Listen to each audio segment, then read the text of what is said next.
Alô, meu irmão, minha irmã, seja muito bem-vindo a essa aula do Lumen Christi da turma da Paróquia Santos Anjos.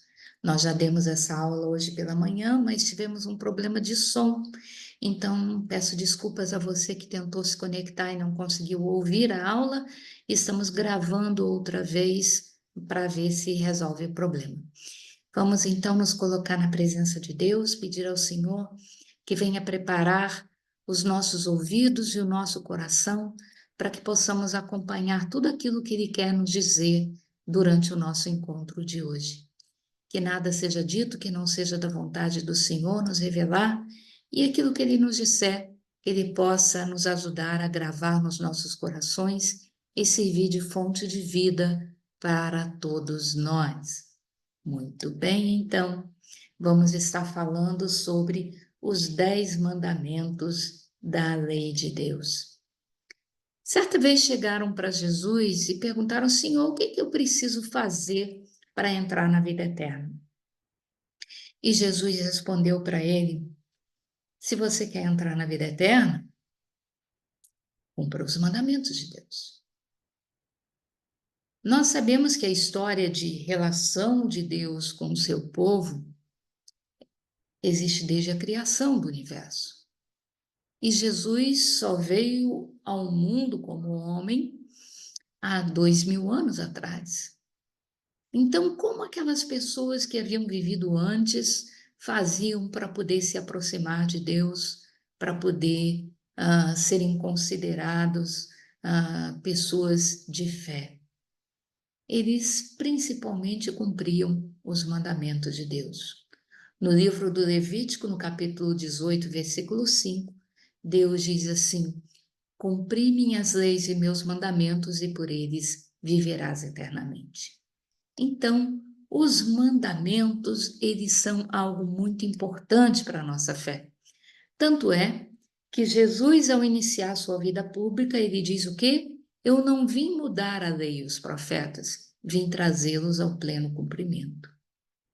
A lei de Deus, conhecida como os 10 mandamentos, foi entregue a Moisés. Moisés viveu 1250 anos antes de Cristo e ele recebeu as tábuas da lei. Por que era necessário que Moisés recebesse as tábuas da lei? Porque em Moisés, Deus muda a forma de conduzir o seu povo santo. Ao invés dos patriarcas, como Abraão, Isaque e Jacó, Deus está mudando para uma nova ferramenta chamada juízes, que vai durar até Deus mudar novamente e dessa vez para conduzir o seu povo através dos reis. Ora, enquanto patriarcas, o povo de Israel era tratado como uma grande família, uma família que tinha um pai, o patriarca, que segurava esse povo pela mão e conduzia pelo caminho que era certo. Mas nem sempre a gente obedece o nosso pai, não é verdade? E nem sempre o nosso pai é aquele que nos corrige. Muitas vezes o amor é maior do que a necessidade de correção. Então, muitas vezes o povo de Israel fazia alguma coisa errada, levava tapinha nas costas, tal como a gente. O livro, a carta aos Hebreus, no capítulo 5, diz que o pai que ama de verdade o seu filho corrige, porque quer que ele seja perfeito, né? Mas Deus viu que a modalidade de patriarcas não dava certo exatamente por isso. Às vezes, os filhos eram rebeldes e não obedeciam o bom conselho, e às vezes os pais eram condescendentes demais e a correção que precisava acontecer acabava sendo dispensada. Deus então muda para juízes. Por quê? Porque, ao contrário da relação familiar, onde muitas vezes os erros cometidos pelos filhos são colocados embaixo da tapete, roupa suja se lava em casa e fica por isso mesmo, quando existe uma lei, essa lei é para toda a sociedade e não apenas para uma única família. Não apenas para ser praticada dentro de quatro portas, de quatro paredes, mas exatamente algo para nortear o relacionamento da sociedade. Quando você desobedece um quesito da lei, você, na verdade, está afetando a toda a sociedade e, por isso, alguém isento que não tem interesse ou necessidade de se coadunar com más práticas, ele então vai julgar se o que foi feito foi certo ou errado e atribuir penalizações correspondentes à gravidade do ato. Então, Moisés, o primeiro juiz, Moisés, então, é aquele que recebe os 10 mandamentos. Antes de Moisés, você não precisava deles. Por quê? Porque a função do juiz é julgar. E para ele julgar, é necessário que aqueles que são sujeitos à lei tenham tido prévio conhecimento da lei, porque eles não podem dizer eu não sabia que isso era errado. Então, é necessário que a lei seja dada, que a lei seja divulgada, que a lei seja conhecida, para que assim a penalização pelo descumprimento ela seja uma penalização justa. Então, em Moisés, Deus dá ao povo de Israel os mandamentos. Mas quem precisa que os mandamentos sejam cumpridos é Deus. Na verdade, meu irmão, minha irmã, Deus não será santo, mais santo do que é se você cumprir os mandamentos. E também não será menos santo do que é se você não cumprir os mandamentos. Deus é Deus. Nós é que precisamos desses mandamentos. Eles são uma espécie de cartilha, de manual de instrução do Criador para a criatura. Em outras palavras, eles querem dizer: eu te conheço melhor do que você mesmo é capaz de se conhecer. Então, sei te dizer o que vai te deixar feliz e o que vai te fazer infeliz. Então, somos nós que precisamos dos mandamentos, para que possamos ter uma consciência tranquila, para que possamos ter paz, ter menos gastrite, né? Menos úlcera, menos insônia. Então, nós é que precisamos desses mandamentos. Os mandamentos católicos são os mesmos 10 mandamentos evangélicos? Na essência, sim, com uma pequena diferença. Os 2 blocos são de 10 mandamentos, em inglês, 10 Commandments, né? Mas o primeiro mandamento é igual para os 2, amar a Deus sobre todas as coisas. Mas o segundo mandamento para os nossos irmãozinhos evangélicos é diferente do nosso, porque nós entendemos que a ordem de Deus de não fazer imagens esculpidas de ídolos faz parte do primeiro mandamento. Os nossos irmãozinhos evangélicos isolaram ele como se fosse um mandamento à parte. Ora, por que isso é possível? Porque onde os mandamentos são dados, lá no capítulo 20 do livro do Êxodo, Deus não diz assim, primeiro mandamento, segundo mandamento. Não, ele vai dando a relação dos seus mandamentos e a justificativa. Então, nós católicos interpretamos que o conjunto que Deus usa para explicar amar a Deus sobre todas as coisas inclui o não fazer ídolos ou imagens para lhe prestar culto. Os nossos irmãozinhos evangélicos veem isso como um mandamento separado. Para compensar, então, depois do segundo, os mandamentos evangélicos são os mesmos que os católicos, mas com a defasagem de um mandamento. Por exemplo, para nós, não tomar seu santo nome em vão é o segundo mandamento, para ele será o terceiro.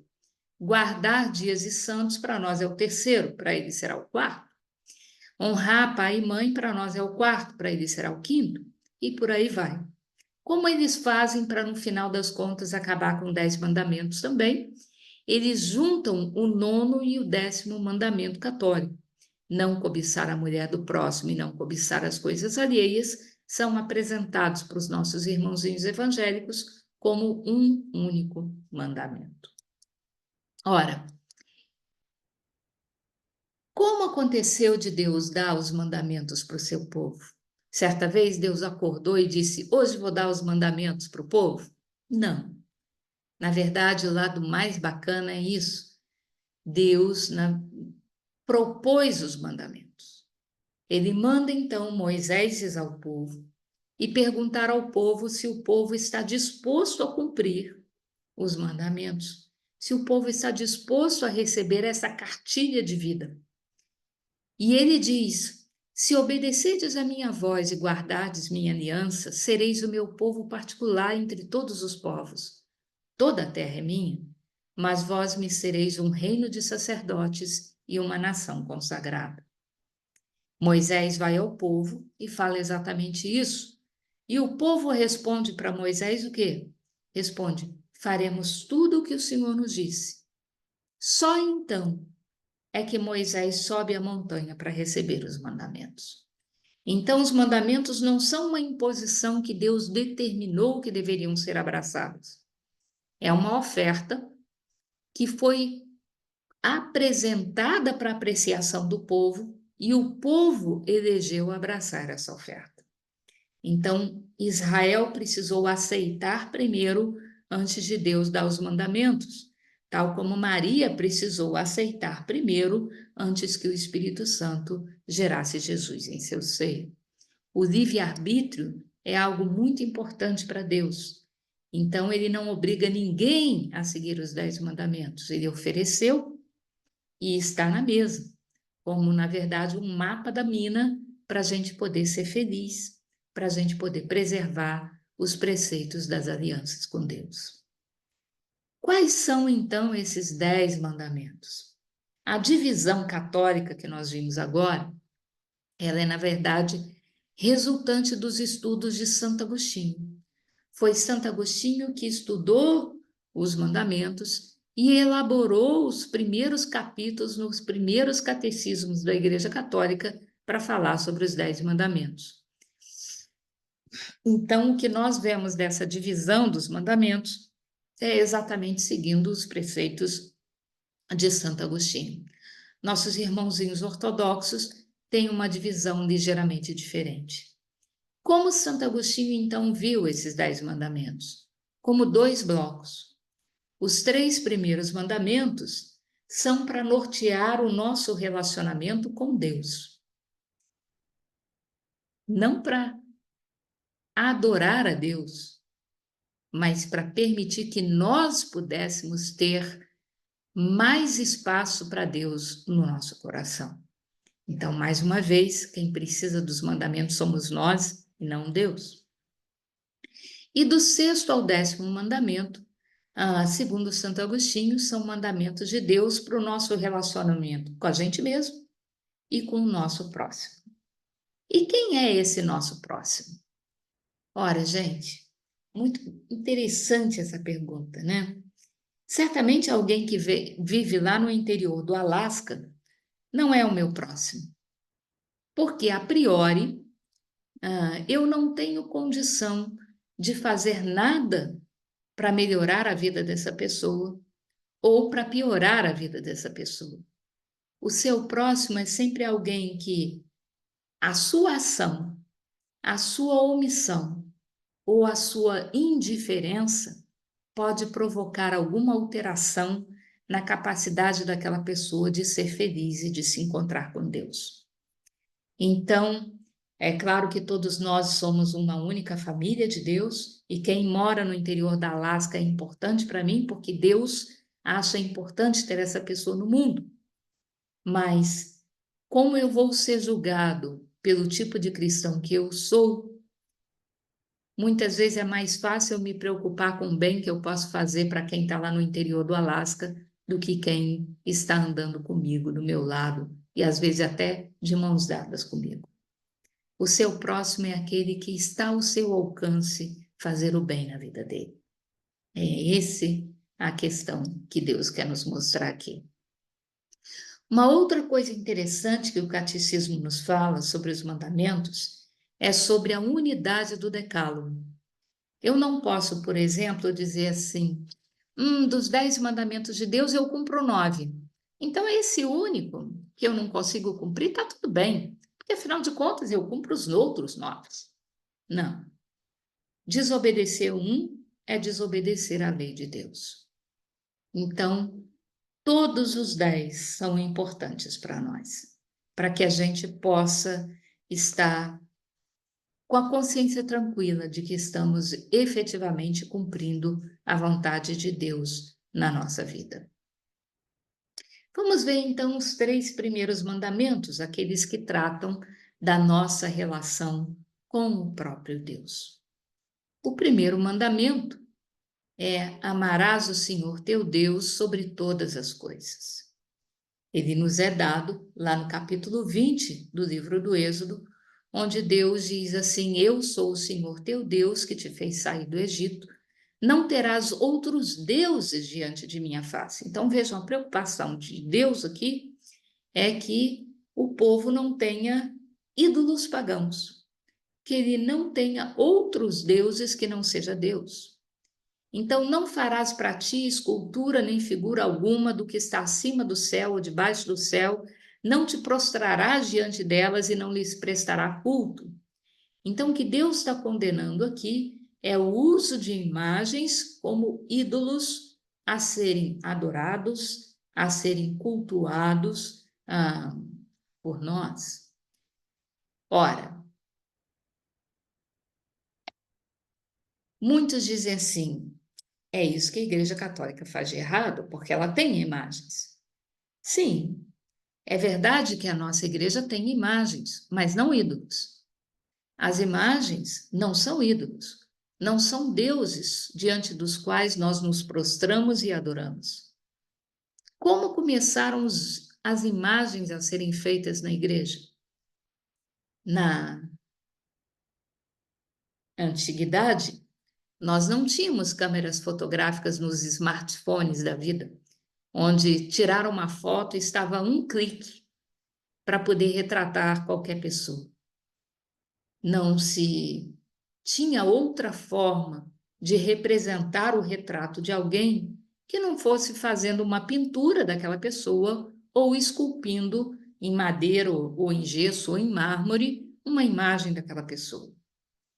Então a igreja começou a usar imagens não para dizer eis aí o teu Deus, mas para apontar eis aí um servo de Deus que vive as mesmas dificuldades que você vive. E, no entanto, eles foram capazes de se manter fiéis e hoje estão nos altares nos servindo de exemplo. Então, é a mesma razão pela qual nós temos uma foto de um filho, de um pai, de um amigo nas nossas casas, porque são pessoas queridas, pessoas que trazem bons sentimentos para o nosso coração.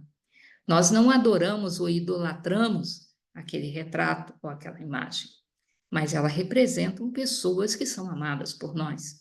As imagens representam modelos de vida de santidade que nós, como cristãos, temos o dever e a meta de procurar alcançar.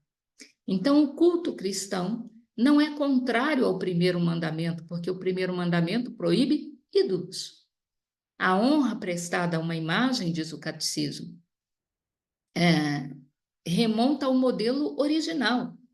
Nós olhamos para a imagem de São Francisco, mas porque estamos nos lembrando da vida de São Francisco. Se aquela imagem cair, se quebrar, é só um pedaço de gesso. São Francisco não está ali. Quando você pratica idolatria, você pratica que ali naquela imagem, naquele ídolo, está o seu Deus pagão, né? Isso é que era abominável a Deus. Então, a honra prestada às santas imagens é uma veneração respeitosa, tal como se faz a um retrato que você guarda com carinho. E mesmo as imagens no Antigo Testamento, elas não eram abolidas totalmente. Deus mesmo mandou Moisés fazer imagens de querubins para colocar em cima da Arca da Aliança. Quando o povo foi picado pelas serpentes, Deus mandou Moisés fazer a imagem de uma serpente e aquele que olhasse para a serpente ficaria curado do veneno das serpentes. Então, na verdade, o pecado não era ter a imagem, era atribuir à imagem o poder de um Deus. E isso não é o que a igreja faz. Imagens não são ídolos, são representações, são fotografias, cujo objetivo é trazer à lembrança o bom exemplo do modelo de vida da pessoa que está sendo retratada naquela imagem. Por quê? Porque essa pessoa se tornou um santo ou uma santa porque souberam manter a fidelidade para Deus, mesmo nos momentos difíceis da vida. Uma outra coisa sobre esse primeiro mandamento: por que é importante para Deus que nós o amemos acima de todas as coisas? Porque como é que o ser humano ama ou decide quem amar e quem não amar na vida? Nós colocamos numa balança. Se a pessoa quer o que eu quero, se ela pensa o que eu penso, se ela gosta do que eu gosto, ali ela tem razões para ser amada. Se a pessoa não quer o que eu quero, não pensa como eu penso, não gosta do que eu gosto, ali eu tenho razões para justificar o fato de não amar aquela pessoa. E é exatamente isso que a gente faz. Se aquilo que ela tem a seu favor é maior do que aquilo que ela tem contrário às minhas aptidões, então eu digo que eu amo aquela pessoa.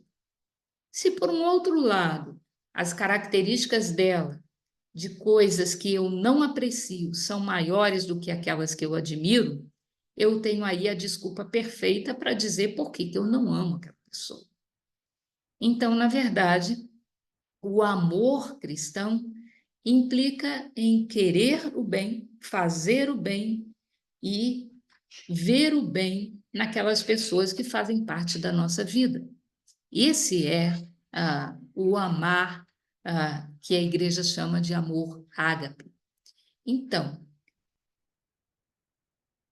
se eu só vou amar as pessoas que gostam do que eu gosto, querem o que eu quero e pensam o que eu penso,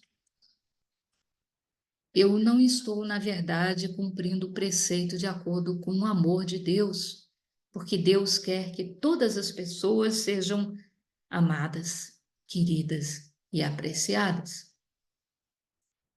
Se eu amo a pessoa pelas características que ela tem, eu então tenho aí a justificativa perfeita para dizer que eu, na verdade, estou tranquilo em não fazer o bem na vida de uma determinada pessoa. Mas se por um outro lado eu amo a Deus acima de todas as coisas, eu vou fazer o bem, sim, mesmo para as pessoas que não gostam do que eu gosto, não pensam o que eu penso, não querem o que eu quero. Por quê? Porque, embora ela não tenha total afinidade com o tipo de pessoa que eu sou, com os gostos que eu tenho, com aquilo que eu admiro, Jesus morreu por ela numa cruz. E Jesus morreu por essa pessoa porque quer que essa pessoa seja feliz. Se eu amo a Jesus, eu vou fazer o bem para aquela pessoa, porque isso vai fazer Jesus que eu amo feliz. Então, eu passo para um outro patamar de relacionamento com as pessoas que me cercam. Não importa se aquela pessoa é uma pessoa que me xinga, que me persegue, eu vou desejar o bem para ela e não o mal. Eu vou fazer o bem para ela e não o mal. Eu vou olhar para ela procurando encontrar nela o que ela tem de bom e não de mal. Por quê? Porque, aos olhos de Deus, essa pessoa é parte do corpo de Cristo. Se eu desejo mal para essa pessoa, eu estou, na verdade, desejando mal para o corpo de Cristo. Se eu me omito na necessidade dessa pessoa, eu estou deixando Cristo sem apoio. Se você tem alguma dúvida a esse respeito, meu irmão, minha irmã, leia o capítulo 25 do Evangelho de Mateus, onde Jesus diz que vai separar no julgamento final os povos todos, entre aqueles que deram de comer a quem tinha fome, deram de beber a quem tinha sede, visitaram os presos, levaram consolo aos doentes. E cada vez que isso foi feito para qualquer um, foi ao próprio Cristo que foi feito. Então, quando eu amo a Deus sobre todas as coisas, eu tenho maior certeza de que eu vou ser capaz de amar o meu próximo como a mim mesmo. Porque, ao contrário do que se pensa,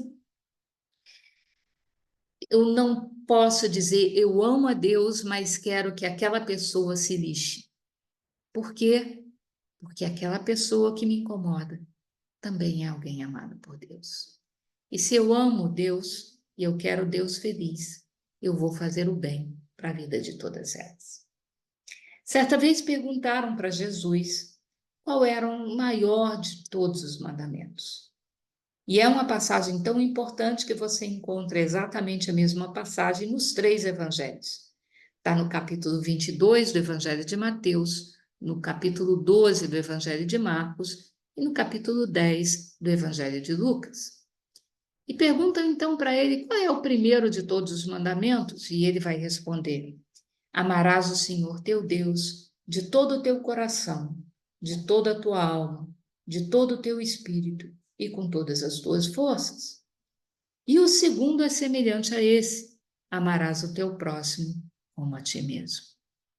Então, amar a Deus sobre todas as coisas é semelhante a amar ao próximo como a si mesmo. Primeira coisa. Mas o que significa amar a Deus com todo o coração, com toda a alma, com todo o entendimento? Coisas que Jesus diz supera qualquer sacrifício, qualquer novena, qualquer promessa que você faça para Deus. É simples. Para o judeu, o coração é o centro do ser. Então, tudo começa no coração. O coração manda no ser inteiro. Eles não tinham naquela época muita consciência da importância do cérebro. Então, tudo dependia do coração. Ora, o coração está dentro do corpo. Então, amar a Deus de todo o coração significa amar a Deus de dentro para fora. O que significa isso? Amar a Deus independente da situação que acontece ao meu redor. As águas podem estar levando a minha casa embora na enchente, mas eu continuo amando a Deus. Meu marido pode ter me deixado por uma outra mulher, eu continuo amando a Deus. Meu filho pode estar destruindo a vida dele com drogas, eu continuo amando a Deus. Porque Deus não é o culpado dessas coisas que acontecem. Mas em Deus eu vou encontrar forças para poder viver essas situações adversas. Porque como ele fortaleceu Maria aos pés da cruz, ele vai me fortalecer também. Deus não quer que eu viva uma vida me sentindo uma coitadinha, dependente dele, em todas as situações. Ele me quer forte, ele me quer confiante, seguro, e é o amor dele que me faz me sentir segura. Porque eu sei que, por pior que seja a tragédia, tudo concorre para o bem dos que amam a Deus. Do seu jeito, de uma forma que só ele é conhecida, ele vai reverter em bem tudo aquilo que acontece ao meu redor. Então, o amor tem que ser de dentro para fora. Mesmo que o mundo vá se desmoronando, é o que diz o Salmo 21, o Salmo 22, ainda assim, eu amo a Deus. O que significa amar a Deus com toda a tua alma? A alma é o que te faz um indivíduo perante Deus. É na sua alma que você tem o seu caráter, a sua individualidade, a sua forma de ser, de pensar. Então, é a alma que te torna o ser único. Bom,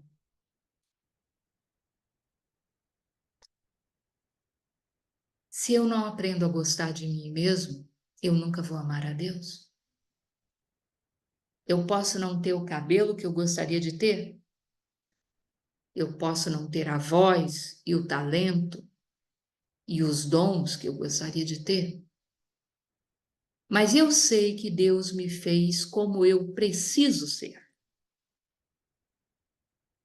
Eu não preciso ter os mesmos talentos que as outras pessoas, porque Deus não me sonhou para ser um indivíduo. Ele me sonhou para fazer parte de um povo, de um rebanho. E é bom que eu tenha deficiências, porque onde eu sou fraco, eu dou a oportunidade do outro vir ser forte por mim. E onde eu sou forte, eu, na verdade, dou aquilo que eu sou para fazer com que o outro seja alguém ainda melhor. Então, amar a Deus com toda a sua alma significa não desperdiçar a sua vida reclamando por que Deus não te deu o olho azul do outro, ou o dom de cantar ou de tocar o piano que o outro. Olhe para o que Deus te deu, para o que Deus fez em você. E aí você vai encontrar a sua missão de vida, o que Deus espera de você. Amar a Deus com todo o teu entendimento significa com todo o teu conhecimento. Nem sempre você vai sentir a presença de Deus. Mas se você conhece a Deus, você sabe que mesmo nos momentos que você se sente abandonado, você nunca está sozinho. Porque Ele está lá com você, te carregando no colo, se preciso for. Por quê? Porque ninguém te ama mais do que Deus te ama. Nem mesmo você é capaz de se amar tanto quanto Deus te ama. Então, como diz Santo Agostinho, a fé e a razão, elas precisam caminhar juntas. Porque quando a fé falha, a razão tem que te segurar. Eu não sinto a presença de Deus, mas eu sei que Ele está aqui. E com isso, eu permaneço de fé até a tempestade passar e as coisas se acalmarem. E o que significa amar a Deus com todas as suas forças? Significa com toda a tua capacidade, fazendo aquilo que é de tua competência fazer. Então, se é o dia de domingo, é o dia de se encontrar com Deus. Essa é a tua prioridade. Se der tempo para jogar o futebol, para ver um filme, para tomar uma cervejinha, que eu não gosto, mas pode ser que você goste, coloque Deus em primeiro lugar. Se tem alguém precisando de você, coloque isso em primeiro lugar. Antes mesmo do livro que você gostaria de ver, de ler, ou da TV que você gostaria de assistir. Faça a sua parte. Busque os sacramentos, principalmente o da confissão e a Eucaristia. Se renove constantemente.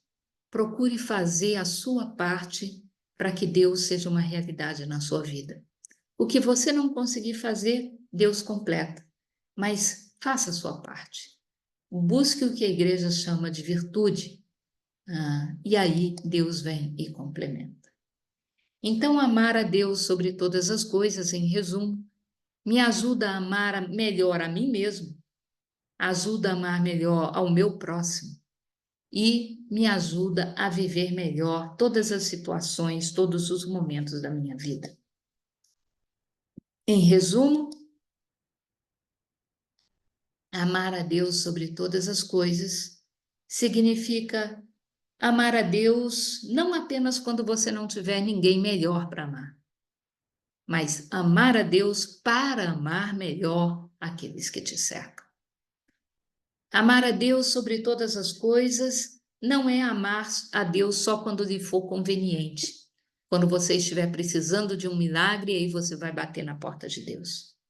É você estar na porta de Deus, mesmo quando não lhe faltar coisa nenhuma. Amar a Deus sobre todas as coisas não é amar a Deus só quando você precisa dele, mas é amar a Deus mesmo quando é Ele quem precisa de você. E finalmente, amar a Deus não pode ser um passatempo que você faz porque se aposentou e ficou sem o que fazer na tua vida. Deus tem que vir em primeiro lugar. Ele é a prioridade. O segundo mandamento é: não tomarás seu santo nome em vão. É um mandamento que os nossos irmãozinhos judeus, eles não entenderam muito bem o que era a conotação de Deus. Porque veja o que Deus fala quando dá esse mandamento. Não pronunciarás o nome de Javé teu Deus em prova de falsidade, porque o Senhor não deixa impune aquele que pronuncia o seu nome em favor do erro.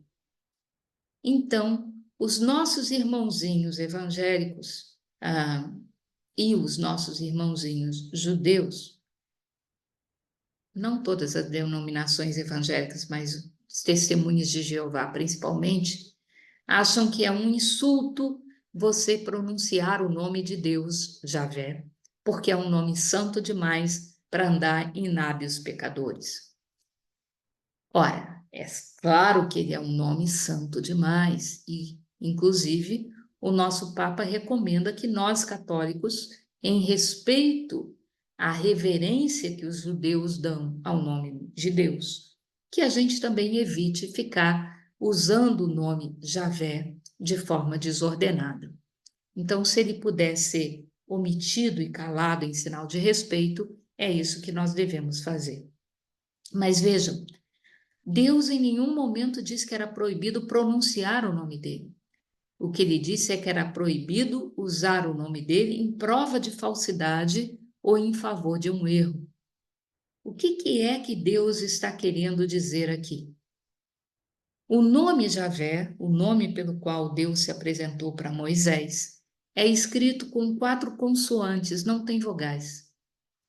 Então, essas 4 consoantes formam a palavra Javé. Como o nome é considerado santo para os judeus, para evitar que alguém inadvertidamente acabasse lendo e pronunciando o nome de Deus ao ler um texto, os nossos irmãozinhos pegaram as vogais da palavra Adonai, que significa o Senhor, e colocaram ela entremeadas com as consoantes que formam a palavra que é o nome de Deus. Quando essas consoantes se somam às vogais de Adonai, a palavra que é formada é Jeová. Por isso, os nossos irmãozinhos testemunhas de Jeová argumentam que o verdadeiro nome de Deus é Jeová. Mas, na verdade, quando Deus se apresentou a Moisés, o nome usado foi Javé. Por que sabemos que não existe a proibição de pronunciar o nome de Deus? Porque se fosse definitivamente proibido pronunciar, Deus não teria ensinado Moisés qual era o nome dele. O que é, então, tomar o nome de Deus em vão? Nós hoje estamos acostumados, principalmente entre os jovens, em falar qualquer coisa e depois, quando alguma coisa dá errada, não era bem isso que eu queria dizer, né? Hoje em dia, as meias verdades e as meias mentiras são misturadas juntos, tal como uma salada de folhas e oferecida para a humanidade. E nós usamos essas meias verdades e essas meias mentiras. E como então, com isso, o valor da palavra de uma pessoa é depreciado, nós costumamos usar de artifícios para garantir que o outro pode acreditar no que a gente está falando. Então, expressões, juro por Deus que é verdade. É isso mesmo. Ah, e, na verdade, isso não deve ser de forma nenhuma a prática de um cristão.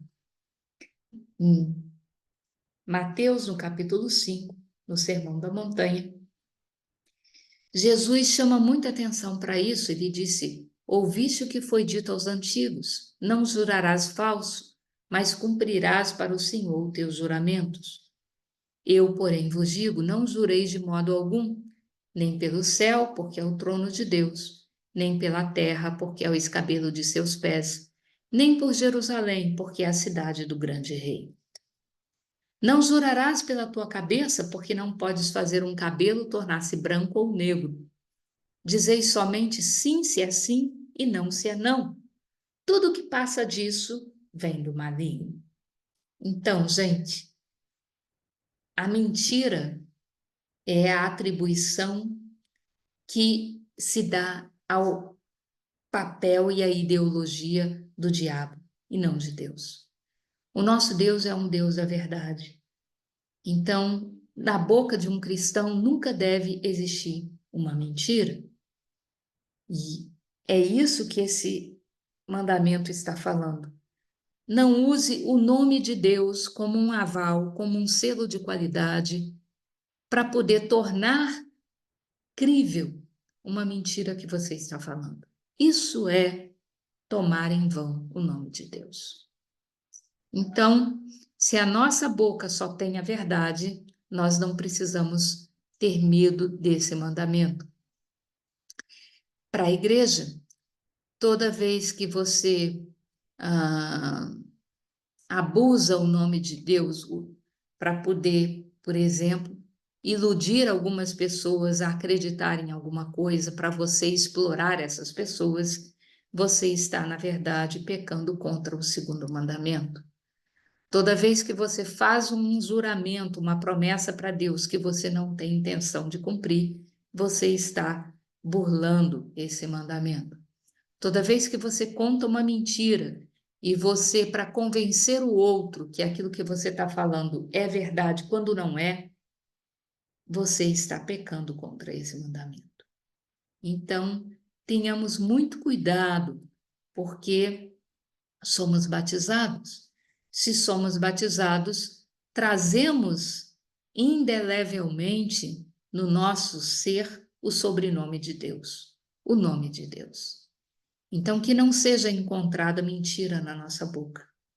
Porque se nós somos, na verdade, a família de Deus, com que Deus pode contar para mostrar quem Ele é para aquele que ainda não o conhece, se essas pessoas encontram mentira nas nossas bocas, elas vão pensar que Deus também é mentiroso. Então, muito cuidado com isso.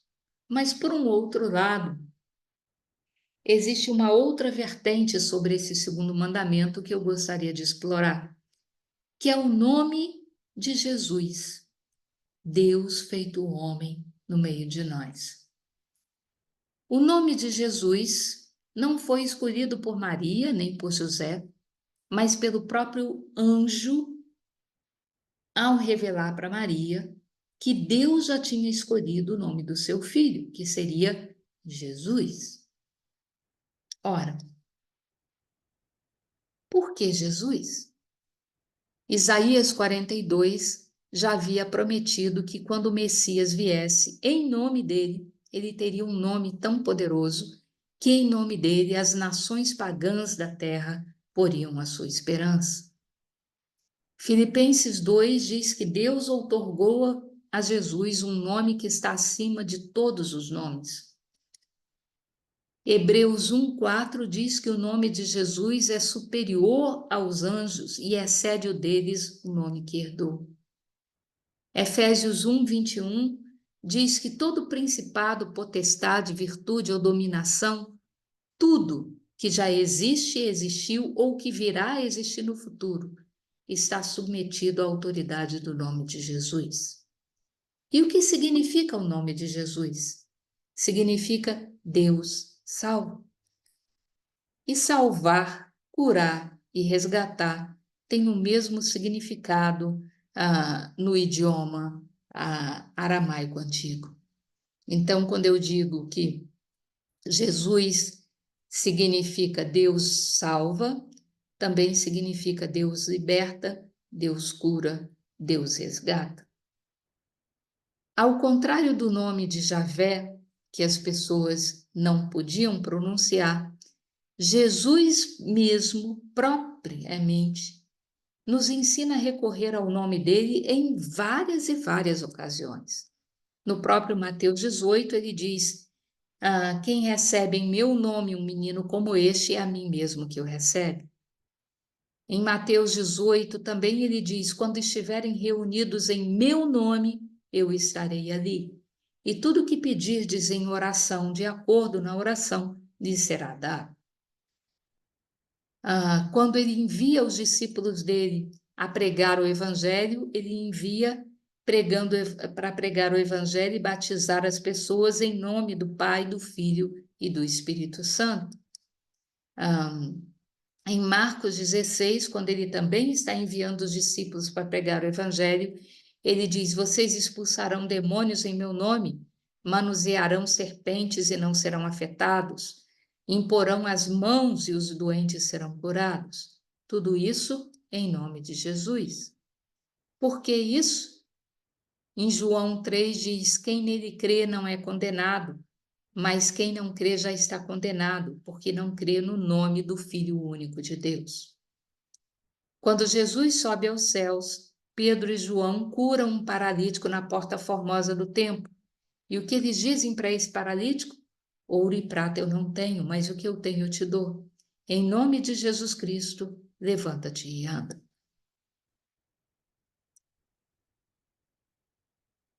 E Pedro, em Atos 4, vai dizer que não existe sobre a face da terra nenhum outro nome pela qual nós sejamos salvos que não seja o nome de Jesus. Joel 3,5 diz que todo aquele que invocar o nome do Senhor será salvo. Invocar significa chamar para dentro. Então, toda vez que eu digo, vem, Senhor Jesus, toda vez que eu digo, Senhor Jesus, vem me salva, vem me cura, vem me liberta, eu estou dizendo, vem, Senhor, tem espaço para o Senhor no meu coração. Vem, Senhor, vem habitar dentro de mim, vem ser um comigo, vem estar comigo.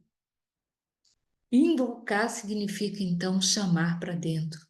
Vem dizer, a casa é sua, Senhor, pode vir. E Colossenses 3,17 diz, tudo o que você for fazer na vida, fazei-o em nome do Pai, do Filho e do Espírito Santo. E é por isso que todas as celebrações católicas, elas começam exatamente em nome do Pai, do Filho e do Espírito Santo. Ora, meus irmãos, Apocalipse 22 diz que, na verdade, no final dos tempos, quando nos chegarmos no paraíso, encontraremos lá a árvore da vida e verão a face e o nome que estará nas frontes das pessoas. Essa árvore da vida, esse nome que salva, que liberta, que cura, é o nome de Jesus. Então, ao contrário dos nossos irmãozinhos evangélicos, nós somos estimulados a invocar o nome de Jesus, porque o nome de Jesus tem poder.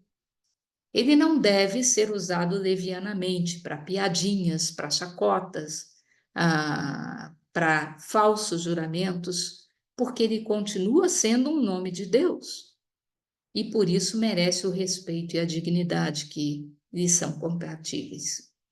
Mas você pode rezar o nome de Jesus, você pode clamar o nome de Jesus, você pode contar com o nome de Jesus na sua vida.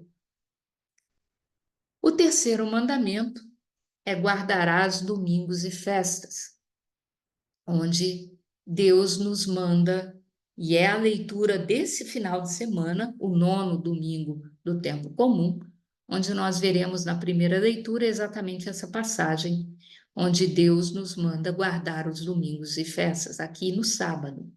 Mas na nossa fé, foi transferido o dia do encontro com Deus do sábado para o domingo. Ora, por quê? Para que guardar domingos e festas? Saco vazio não fica em pé. Então, nós precisamos renovar sem cessar a fé que nós temos no nosso coração. E renovaremos essa fé nos fazendo comunidade, estamos junto com os irmãos. Então, por que não o sábado? Os judeus passaram a dar tanto valor ao sábado que até fazer o bem a uma outra pessoa era proibido num dia de sábado, como é o evangelho que veremos nesse final de semana. Então, Jesus precisa se proclamar o Senhor do sábado. Talvez por isso, quando ressuscitado, Jesus, ao invés de se manifestar aos seus discípulos nos sábados, ele passou a se manifestar sempre no 8º dia, que é o domingo. Então, para o cristão católico, o domingo se sobrepõe ao sábado, porque o dia do encontro com o Senhor ressuscitado era sempre no domingo.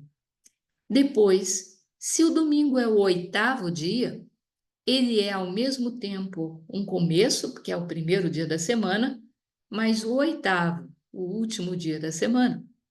Então, ele é ao mesmo tempo o alfa e o ômega, expressões do próprio Deus. O símbolo do 8º dia é o número 8, que se você girar ligeiramente, você vai ver que ele é o símbolo da eternidade, né? Aquilo que está sempre em renovação. como deve ser a nossa fé. Então, por isso a igreja consagra como sendo o dia do Senhor, não o sábado, mas o domingo. Ora, o que significa então guardar domingos e festas? É você colocar como prioridade nessas ocasiões se encontrar com Deus, para reabastecer o seu coração de fé, mas também para você testemunhar a sua fé para aquele que está vacilante. Então, existem essas duas atribuições encontradas no respeito aos dias santo e de guarda. Então, no dia santo, é um momento de conversão, de fortalecer a minha fé, mas também de cura da dureza do meu coração, de cura das minhas enfermidades, da minha incerteza, da minha falta de fé. Então, eu vou ao templo, eu vou à igreja para me encontrar com o Senhor e para renovar a graça de Deus na minha vida. Quais são as festas de preceito para os cristãos católicos? Natal, que é 25 de dezembro. Maria, Mãe de Deus, que é 1º de janeiro. Epifania, que é 6 de janeiro. São José, que é 19 de março. Ramos e Paixão do Senhor, que é no início da Semana Santa. Páscoa, todo o tríduo pascal. A Ascensão de Jesus, que é sempre num domingo. Na verdade, ela cai numa quinta-feira, mas é adiada para um domingo. Pentecostes, que é sempre num domingo. Santíssima Trindade, que é sempre num domingo. Corpus Christi, que é sempre numa quinta-feira. São Pedro e São Paulo, que é 29 de junho. Assunção de Nossa Senhora, que é 15 de agosto. Todos os Santos, que é 1º de novembro. E Imaculada Conceição, que é 8 de dezembro. Quais dessas festas são transferidas para o domingo quando elas caem durante a semana? Todas em vermelho. Então, Epifania, 6 de janeiro. Se cai durante a semana, a igreja transfere a celebração para o próximo domingo. A Ascensão de Jesus é sempre numa quinta-feira, 40 dias depois do domingo de Páscoa. A igreja sempre transfere para o domingo seguinte. São Pedro e São Paulo, 29 de junho, pode cair no meio da semana, mas a igreja sempre transfere para o domingo seguinte. A Assunção de Nossa Senhora, 15 de agosto, também pode cair no meio da semana, mas a igreja sempre vai transferir a celebração para o domingo. Todos os Santos também pode cair no meio da semana, 1º de novembro, mas a igreja sempre vai transferir para o domingo. Então, na verdade, estas festas, quando não caem no domingo, são transferidas para o domingo aqui no Brasil, por determinação da CNBB. Quais as festas remanescentes que não necessariamente são transferidas para o domingo? Natal, que é 25 de dezembro, que não cai num domingo e não é transferido para o domingo, mas geralmente é feriado no dia. Então, o cristão católico tem oportunidade de preservar o culto nesse dia. Santa Maria, Mãe de Deus, 1º de janeiro, também não é transferido para o domingo, mas geralmente é feriado na maior parte dos países do mundo. Então, o cristão católico ainda assim tem a oportunidade de celebrar o culto. Corpus Christi, quinta-feira depois da festa da solenidade da Santíssima Trindade. É sempre uma quinta-feira. Na maior parte do país, no Brasil, é feriado, o ponto facultativo nesse dia. Então, as pessoas ainda podem preservar o seu culto. E Imaculada Conceição é o único dia que não é feriado, não é ponto facultativo e pode cair no meio da semana. O cristão, então, tem que se organizar para conseguir assistir missa nesse dia, de qualquer forma. Então, no máximo, são 4 dias no ano, no máximo, que o cristão precisa, de repente, fazer uma ginástica ou outra para poder cumprir o seu preceito de guardar domingos e festas. Não é tanta coisa assim, certo, meus irmãos? Dá para fazer tranquilamente. Vamos ver agora, então, os mandamentos do nosso relacionamento com a gente mesmo e com o nosso próximo. Quais serão eles? Honrar pai e mãe, não matar, não cometer adultério, não roubar, não prestar falso testemunho, não cobiçar a mulher do próximo e não cobiçar as coisas alheias. Vamos a eles, então. Honrar pai e mãe. Ora, Deus é muito claro. Honra teu pai e tua mãe, para que teus dias se prolonguem sobre a terra que te dá o Senhor teu Deus. Por que honrar pai e mãe? Porque, de alguma forma, quer o seu pai e a sua mãe tenham sido perfeitos na sua vida, quer eles tenham sido totalmente imperfeitos na sua vida. Eles foram as pessoas que Deus escolheu para gerar a pessoa que você é. Qualquer outras pessoas se unindo não teriam resultado na sua vida, na sua pessoa. Então, eles de alguma forma foram instrumentos de Deus para que alguém que é muito precioso para Deus existisse no mundo, que é você. Então, não importa quão bom ou quão ruim eles foram, você deve a sua vida ao seu pai e à sua mãe.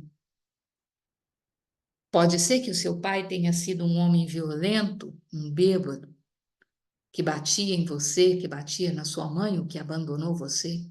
Pode ser que a sua mãe tenha sido uma mãe mais ou menos, uma mãe que nunca te colocou no colo, que não te deu carinho, que não te deu atenção, que batia em você, que te explorava. Pode ser. Mas você não seria a pessoa que você é se não fosse filho deles. E é por isso que Deus manda você reconhecer isso como uma verdade na sua vida. Deus não diz você tem que, na verdade, ser vidrado no seu pai e sua mãe. Não. Ele diz honra. Coloca num lugar especial no seu coração.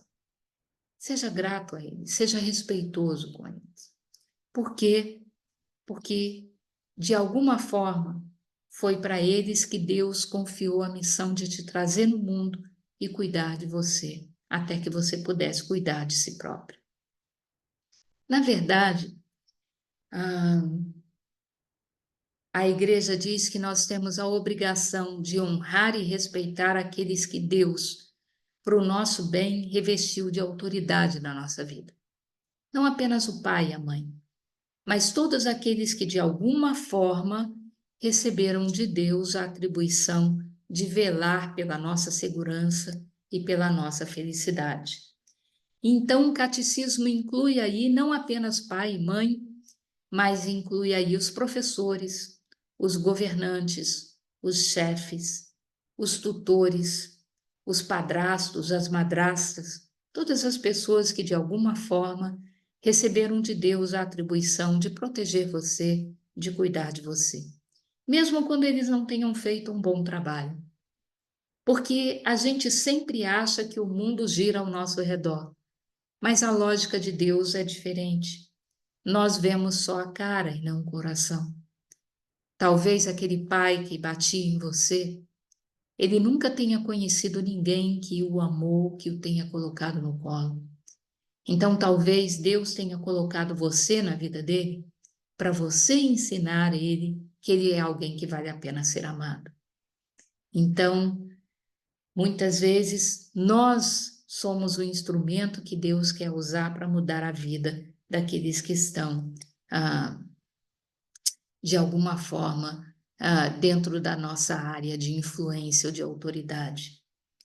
Ora, nós precisamos amar o nosso pároco, amar o nosso governante, o nosso prefeito, o nosso chefe, porque que de alguma forma eles são aqueles que têm o poder de decisão para algo que vai afetar a nossa vida e a de muitas outras pessoas. Então, como filhos, temos o dever de respeitar, de desejar o bem e de, sempre que possível, fazer o bem para essas pessoas. O livro do Eclesiástico, no capítulo 3, diz: Filho, ampara teu pai na velhice, não o desgostes durante a sua vida. Mesmo se ele vier a perder a razão, ser indulgente, não o desprezes, tu que está nas plenitudes das suas forças. É como um blasfemador que desampara o seu pai, e é amaldiçoado por Deus aquele que irrita a sua mãe. Então, no ciclo da vida, nós somos protegidos pelos nossos pais e nossas mães. E num determinado momento da vida, a situação se reverte. Eles é que passam a precisar da nossa proteção. Se nós não os honramos, isso significa que eles serão abandonados na história da sua vida. E num momento em que eles são tão frágeis quanto a criança que um dia nós fomos. Então é necessário que esse ciclo da vida ele seja colocado, né? Os pais são os primeiros responsáveis pela educação do filho. E por isso eles sempre merecem o nosso respeito, mas devem assumir a responsabilidade de serem aqueles que nos dão bom exemplo também. E, finalmente, o catecismo nos fala sobre a autoridade daqueles que nos governam. A igreja não tem partidos políticos, não tem atribuição política. A carta aos Hebreus diz que toda autoridade é constituída por Deus. Então, todos aqueles que nos governam recebem de Deus a autoridade para governar e um dia vão prestar contas. Mas muitas vezes, e principalmente nos últimos anos aqui no Brasil, nós vemos atribuições e inclinações políticas serem usadas para separar pessoas dentro da própria igreja. Isso é um absurdo, gente. Nós temos um Deus que pediu como última coisa a Deus Pai para se entregar por nós numa cruz, que a gente fosse um, como Ele, o Pai, é um. E nós, muitas vezes, por causa de um discurso político, de um político que pode estar sendo honesto ou não, bem intencionado ou não, nós permitimos que divisões aconteçam dentro da própria igreja de Deus? Como pode uma coisa dessa? Nós estamos dando mais poder a esses políticos do que a Deus, que nos quer um e que nos quer unidos. Ora, independente da sua atribuição política, meu irmão, minha irmã, nós temos que rezar pelas nossas autoridades. Por quê? Se ganhou o candidato que não é do seu partido e você não gosta dele, você vai desejar para ele um mau governo só para provar que você está certo. Mas você não percebe, então, que quando ele faz um mau governo, são os mais pobres, os mais desfavorecidos que vão pagar o preço no final do dia. Então, independente de quem está segurando o bastão da autoridade, nós, como cristãos, temos que rezar por essas autoridades e torcer para que tudo que elas fazem dê certo. Por quê? Porque é a proteção do todo, do rebanho de Deus, que a gente tem que estar protegendo, independente de partidos e de atribuição. Os políticos vêm e vão. Hoje são tidos como heróis, amanhã são tidos como bandidos e vice-versa. E eles são pessoas que precisam muito das nossas orações, porque o nível de tentação que é oferecido para pessoas com situação de poder é muito maior do que aquele que nós estaremos tentados a viver em outros momentos da nossa vida. Então, joelho no chão, reze pelo seu governante, independente de que nível for, mesmo que ele não seja do seu partido, mesmo que ele não seja a sua escolha para governar. Por quê? Porque é no dia da eleição que você expressa a sua atribuição e a sua inclinação. Mas uma vez que o resultado das urnas tenha se manifestado, aquele governante tem que governar para todo mundo, inclusive com o auxílio da sua oração e da sua boa vontade. O quinto mandamento é não matarás. E a gente pensa assim, ufa, até que enfim um mandamento fácil da gente praticar. Mas, na verdade, nós pensamos em não matar simplesmente em não tirar a vida de uma outra pessoa. Mas a igreja no catecismo nos explica que não matar é muito mais do que isso, vai muito além do que isso. Inclusive, a igreja diz, quando você mata em legítima defesa, porque você está em vítima de um assalto ou de uma situação de violência, ou você é um soldado e está na guerra, você está matando para defender a própria vida, não existe pecado em você contra o quinto mandamento. Mas quando você tira a vida de uma outra pessoa por ciúme, por vaidade, para se beneficiar daquilo, ou simplesmente porque você não gosta, ou porque você discorda da pessoa, hoje em dia você mata alguém num sinal de trânsito só porque te olhou meio atravessado. Isso não é possível, meus irmãos. Nenhum de nós tem o poder de dar a vida, por isso não temos o direito também de tirar a vida, né? Então, algumas práticas que a sociedade nos recomenda como sendo aceitáveis no mundo moderno, como, por exemplo, o aborto. A mulher é dona do seu corpo? Sim, é verdade.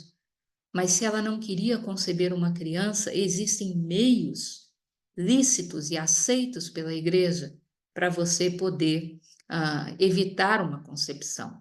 Só que não se faz propaganda desses meios, se faz propaganda de use, se divirta e faça o que você quiser, e se der errado, você vai lá e faz um aborto. A criança inocente não tem culpa disso. Ela é tão vítima quanto você é vítima. E, na verdade, não existe o dom da vida se Deus não dá a vida. Pode ser que aquela criança que você abortou fosse aquela que Deus estava mandando para o mundo para descobrir a cura para uma doença, para poder mudar o rumo da humanidade. Já pensou nisso? Quem somos nós? Que autoridade nós temos para poder determinar quem tem direito de viver ou não? Principalmente quando é um ser totalmente indefeso que ainda nem consegue se expressar por si próprio. A ciência hoje vem em socorro das mulheres que acham um absurdo não terem direito ao aborto, dizendo que só depois de tantos meses é que existe vida. Pera lá, gente. Nós muitas vezes vemos verdadeiras comitivas para poder defender a vida de uma tartaruguinha marinha, mas não vemos o mesmo tipo de cuidado e zelo para defender uma vida humana. Isso é muito triste, como a sociedade se degrada em torno dela mesma, né? Então, vamos procurar nos lembrar disso. A igreja até aceita que é possível que se faça exames pré-natais, onde será possível identificar que possivelmente um feto não está tendo o desenvolvimento apropriado. Mas em nenhum momento a igreja aceita que esse diagnóstico sirva de desculpa para uma prática de um aborto. Por quê? Porque, em primeiro lugar, a última palavra é sempre de Deus. Deus, se quiser, pode estender a sua mão e trazer a cura, e aquela criança que hoje é doente, ela pode ser restabelecida e ter uma vida normal. Mas depois existe uma situação que a mim me encanta. E eu sei que na vida de mulheres que são mães de crianças especiais, não é uma vida fácil, não é uma vida sofrida. É uma vida sofrida. Mas você já parou para pensar e observar a relação dessa mãe com esse filho que depende dela para tudo? A capacidade de derramar amor sobre seu filho que essa mãe tem? Vocês já perceberam isso?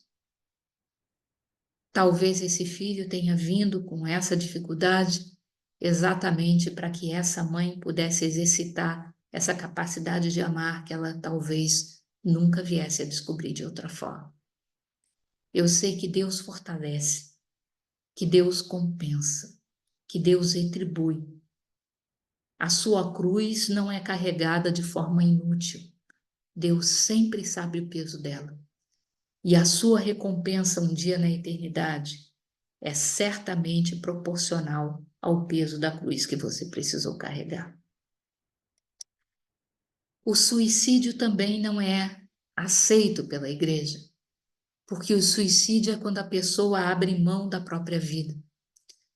Isso significa que ela não confia que Deus estava ali com ela para ajudá-la a encontrar uma solução para o problema dela.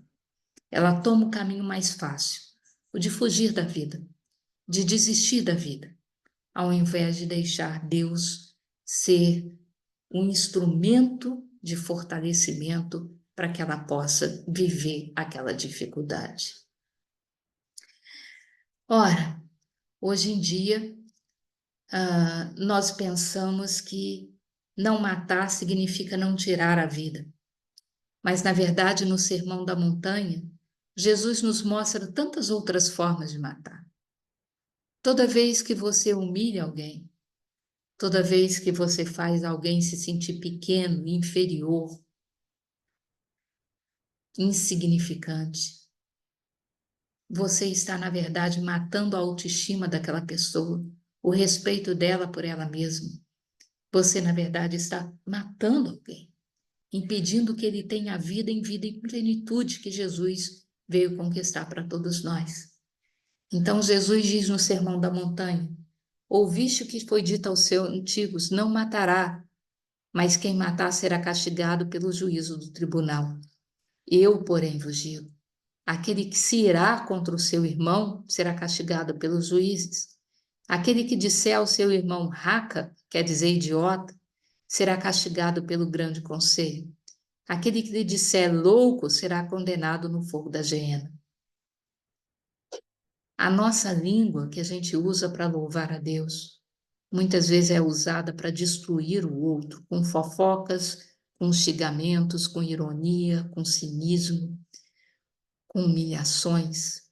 Não, meus irmãos, eu não preciso diminuir o outro para eu crescer, eu sou grande aos olhos de Deus.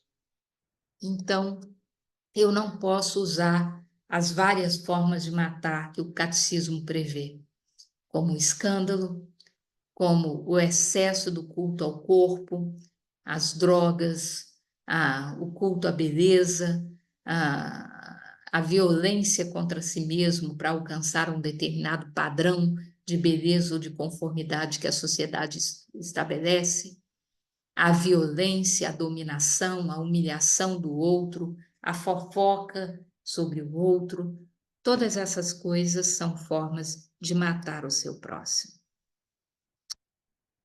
O sexto mandamento é: não pecarás contra a castidade.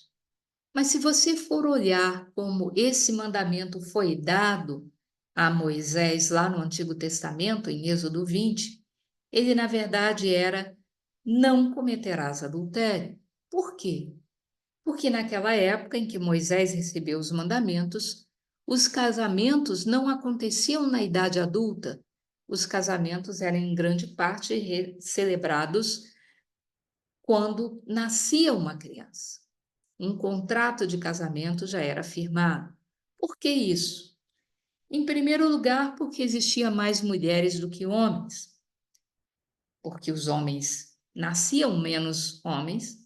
Em segundo lugar, os homens viviam menos, porque tinham uma vida mais dura, mais pesada nas construções, na agricultura ou nas guerras. Então, era muito comum que os homens vivessem muito menos do que as mulheres. Mas as mulheres não tinham independência econômica, civil ou financeira. Elas não podiam trabalhar. O sustento delas era conquistado pelo marido, pelo pai, pelos irmãos. Então elas necessitavam de um homem na vida para garantir a proteção e a segurança delas. Então, quando nascia uma menina, o pai daquela menina procurava entre os jovens da tribo alguém com quem ele pudesse celebrar um contrato de casamento para aquela menina com os pais desse jovem ou dessa criança. O casamento era celebrado, mas os dois não coabitavam até que alcançassem um determinado nível de maturidade adulta. Aconteceu assim com vários personagens do Antigo Testamento, inclusive com Maria e José, que já eram unidos em matrimônio, mas o tempo de coabitação ainda não havia chegado.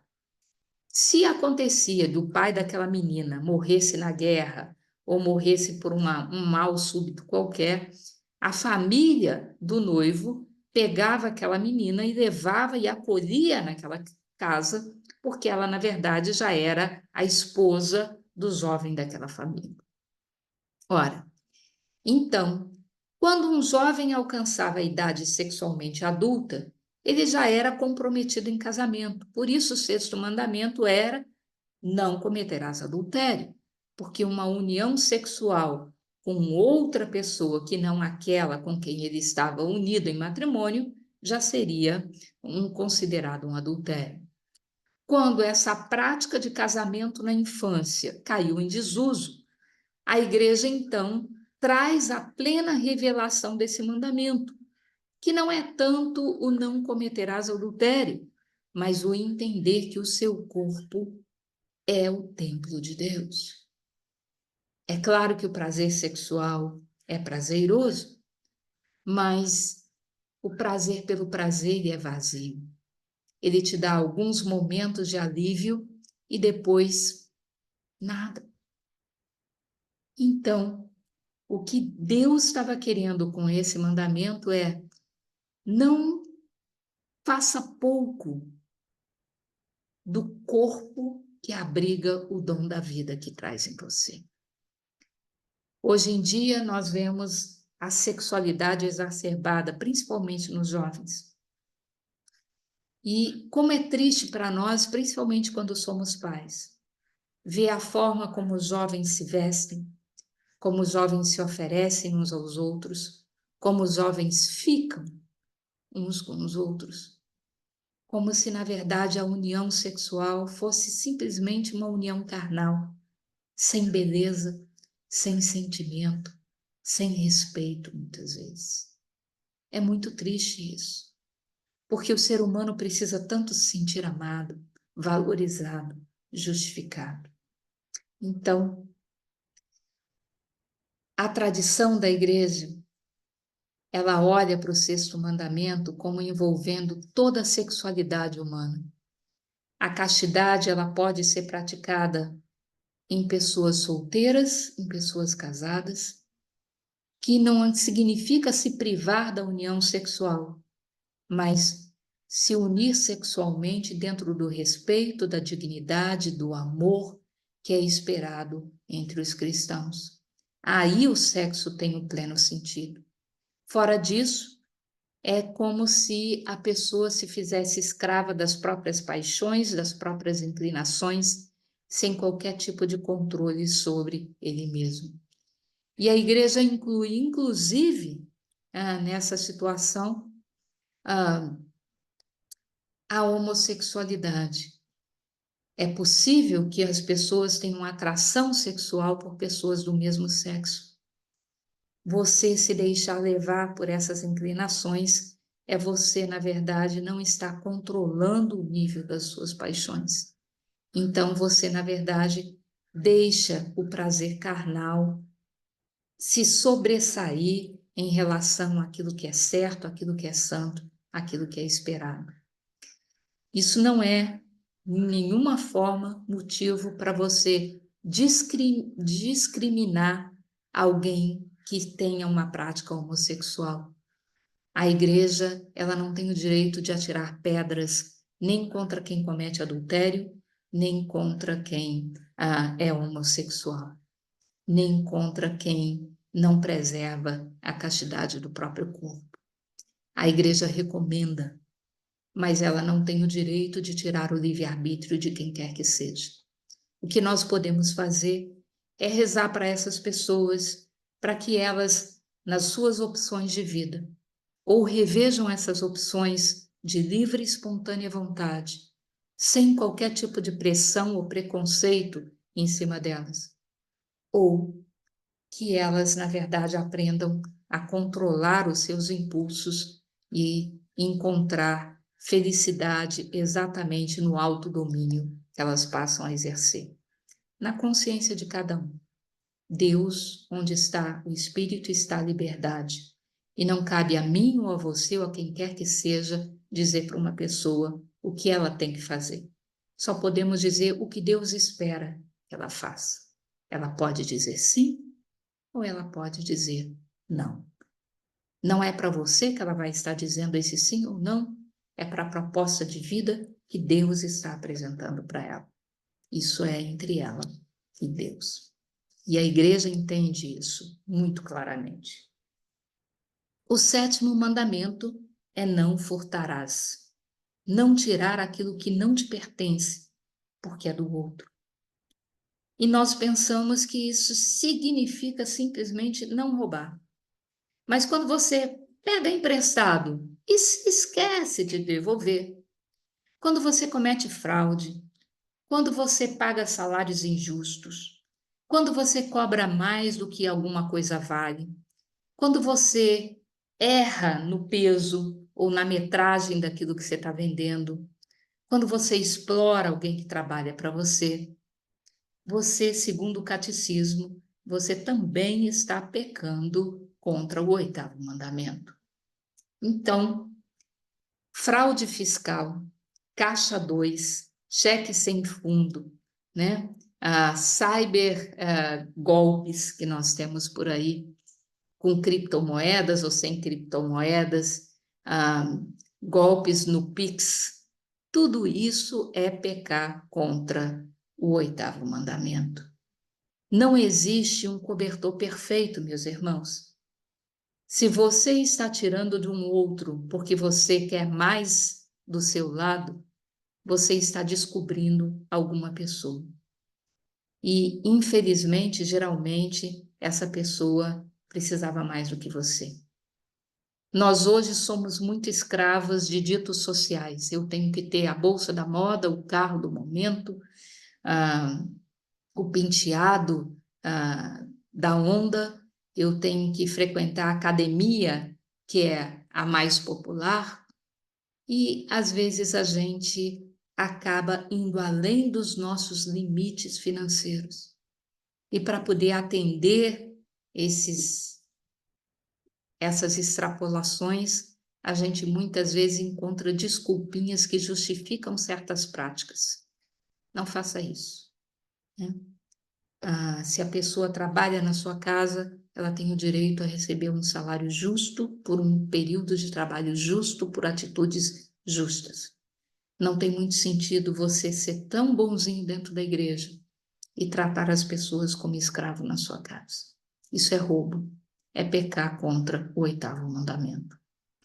Mas uma coisa que talvez vocês não saibam, que o catecismo também informa, é que qualquer dano que a gente causa ao meio ambiente também é um pecado contra o oitavo mandamento. Porque os recursos naturais, vegetais e animais são dados por Deus para a humanidade. Se você queima as florestas, se você polui os rios, se você, na verdade, exaure inadvertidamente aquilo que existe no meio ambiente, você está privando as futuras gerações de algo que Deus preparou para eles. Também é roubar. Então, cuidado. Nós hoje estamos em larga escala descumprindo esse oitavo mandamento, esse sétimo mandamento. O oitavo mandamento é um dos mais bonitos, na minha opinião. Não prestarás falso testemunho. Em outras palavras, não mentir. Nós, às vezes, nos esquecemos que o nosso Deus é o caminho, a verdade e a vida. E o contrário da verdade é a mentira. Mas hoje nós temos as mentirinhas brancas, mentirinhas light, que não fazem mal a ninguém. Diz que a mamãe não tá. Diz que eu já fiz. Vai correndo fazer. Né? A mentira, ela escraviza, meu irmão, minha irmã. Porque quando você conta a primeira mentira, você começa a precisar contar a segunda, a terceira, a quarta, a quinta, a sexta, para esconder aquela primeira, porque senão ela vai ser descoberta. E se você conta uma mentirinha para um e uma mentirinha um tanto diferente para outra pessoa, você passa a ficar com medo quando as duas pessoas estão juntas, porque de alguma forma ou de outra podem descobrir a mentira que você contou. Então, a primeira mentira é o primeiro passo para você perder a paz no seu coração. E você não pode, ao mesmo tempo, abrigar no seu coração Deus, que é verdade, e a negação da verdade, que é a mentira, porque ele é o demônio. Então, a mentira é algo abominável a Deus. Então, é algo que precisa ser evitado a todo custo. Não existe isso de mentira pequenininha ou de mentira grave. Mentira é mentira. A verdade, por mais dura que seja, ela, na verdade, ajuda a pessoa que escutou a verdade a tomar as decisões certas na sua vida. Mas se você faltou com a verdade, essa pessoa vai tomar decisões que não tem chance nenhuma de darem certo na vida delas, porque elas estavam calcadas em verdades que não eram verdades. Então, o falso testemunho, ele é algo que é muito sério aos olhos de Deus e da igreja. Quais são os tipos de falso testemunho que o catecismo nos aponta? O primeiro é chamado de juízo temerário. É quando você admite como verdadeiro algo que você não tem prova. Então, quem vê cara não vê coração. Ah, fulano é tão bonzinho, é claro que ele não ia mentir. Mas pode ser que ele tenha mentido, né? Mas você, para poder agradar o fulano que tinha dinheiro, que era bonzinho, você acaba sendo injusto com aquele que não é tão bonito, não é tão rico, mas era com ele que a verdade podia estar. A igreja chama de maledicência quando você revela o pecado do outro de uma forma venenosa, pura e simplesmente porque você não gosta daquela pessoa. Então você não está querendo trazer a verdade à tona. Você está, na verdade, querendo diminuir aquela pessoa com quem você não simpatiza. Isso é maledicência. A calúnia é quando aquilo que você fala sobre a outra pessoa é uma inverdade, mas vai te dar algum tipo de vantagem.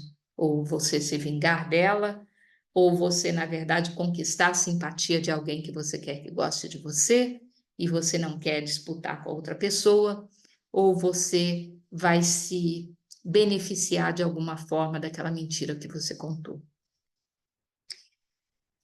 A igreja também chama de pecado a adulação, que é quando, na verdade, o outro está errado, mas você, para bajular o outro, você diz: ai, você é tão perfeito. Por quê? Porque talvez a sua crítica fosse a chance que aquela pessoa teria de perceber que ela está fazendo uma coisa errada. Então, a adulação em troca de favores próprios também é considerada um crime contra o oitavo testamento da igreja. A vanglória é quando, na verdade, você aumenta o seu próprio talento, a sua própria capacidade ou a sua própria verdade.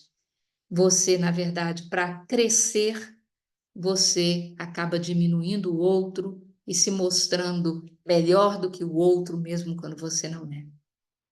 Se você fosse, por humildade, você deveria se abster de chamar atenção para os seus dons e talentos. Porque, na verdade, os talentos e dons que você tem foram dados por Deus. E talvez aquela pessoa não tenha os mesmos talentos que você, mas tem outros.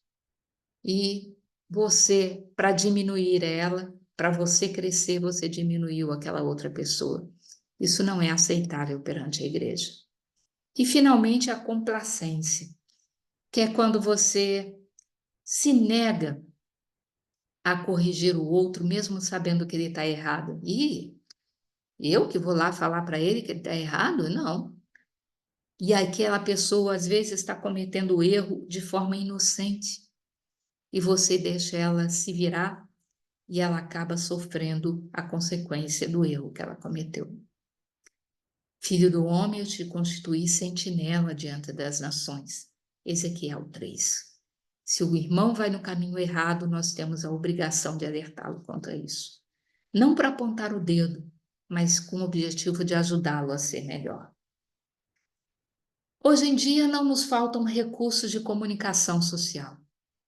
E como é fácil você espalhar mentiras através desses mecanismos de comunicação social.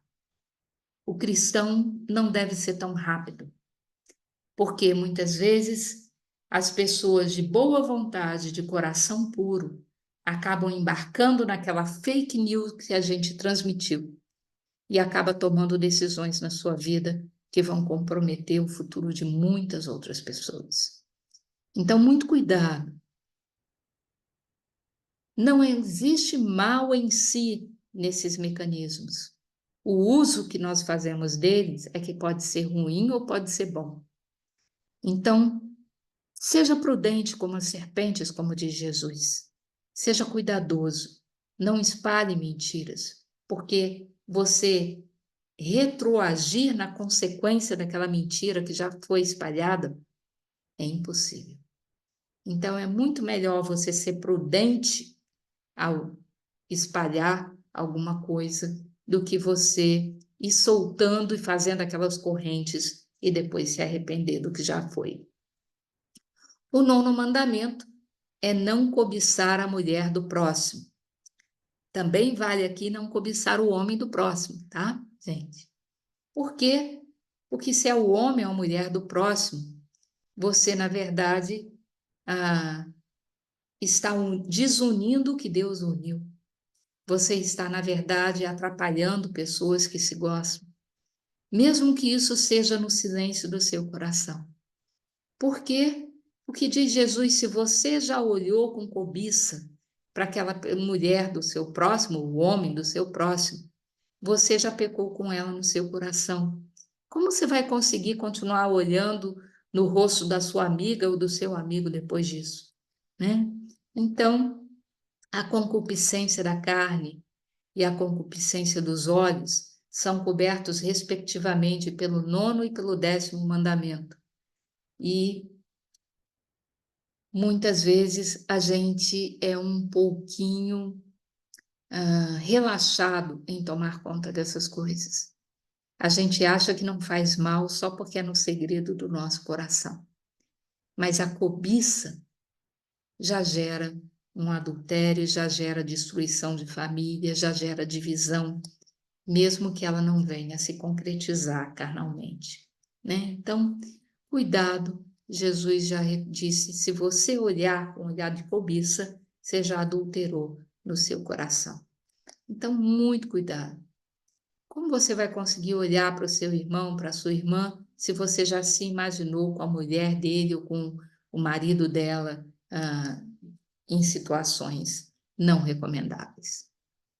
E finalmente, meu irmão, minha irmã, o 10º mandamento, que é não cobiçar as coisas alheias, a inveja, né, o ciúme, a cobiça. Não importa o que é que o seu irmão tem e você não tem. Se você precisasse daquela coisa, Deus certamente lhe proporcionaria. E o fato da pessoa estar do teu lado ter aquilo que você não tem, não necessariamente significa que ela seja mais feliz do que você é. Ou a gente não teria tanta gente famosa e rica e bonita nesse mundo, jogando a vida no lixo em drogas, em suicídios, em situações que a gente pergunta como pode, né? Na verdade, cobiçar as coisas alheias significa uma falta de confiança na graça de Deus. Porque se você confia que Deus te ama, Deus não vai te deixar faltar coisa alguma. Você pode não ter tudo o que você gosta, mas certamente você terá tudo o que você precisa. Basta confiar em Deus. Ele não vai deixar faltar. Então, se amamos a Deus, vamos confiar de que se Ele olha pelos pássaros do céu e pelas flores dos campos, muito mais Ele vai olhar para você em tudo aquilo que você precisa. Pode não ser do seu jeito, pode não ser quando você quer, mas o que você precisa vai estar lá. O fato de você confiar que Deus provê não significa uma atitude de acomodação. Vou cruzar os braços e de hoje em diante Deus vai fazer cair do céu a comida que eu tenho que comer, eu tenho que dar para os meus filhos. Não. Faça a sua parte. A busca da virtude é algo que é muito agradável à igreja. Faça os seus cursos, trabalhe com responsabilidade, ganhe o seu salário com dignidade, persiga crescer profissionalmente naquela sua área de atuação. Isso é muito bom e é muito saudável. E a humanidade só evoluiu porque exatamente esse busca por o melhor sempre existiu na nossa história. Isso não é pecado. O que é pecado é você, para subir, derrubar o outro, puxar o tapete do outro, desejar que o outro perca para você poder ter uma oportunidade. Com o seu talento, você pode correr atrás e Deus te ajuda naquilo que você não é capaz. Deus complementa para que você alcance o sucesso na vida. Isso é confiar em Deus. E se eu confio em Deus, eu não preciso cobiçar as coisas alheias. Amém? Amém. Meu irmão, minha irmã, desculpe não ter podido estar pessoalmente com vocês na aula de hoje e desculpe a nossa gravação da parte da manhã ter ficado ruim. Espero que você aproveite essa segunda oportunidade para que a gente pudesse olhar os 10 mandamentos da lei de Deus. Caminho para uma vida santa, para uma vida de eternidade. Amém. Que o Senhor nos abençoe e nos guarde, que Ele nos mostre o seu rosto e se compadeça de nós, que Ele nos mostre a sua face e nos dê a sua paz. É o que pedimos em nome do Pai, e do Filho e do Espírito Santo. Amém.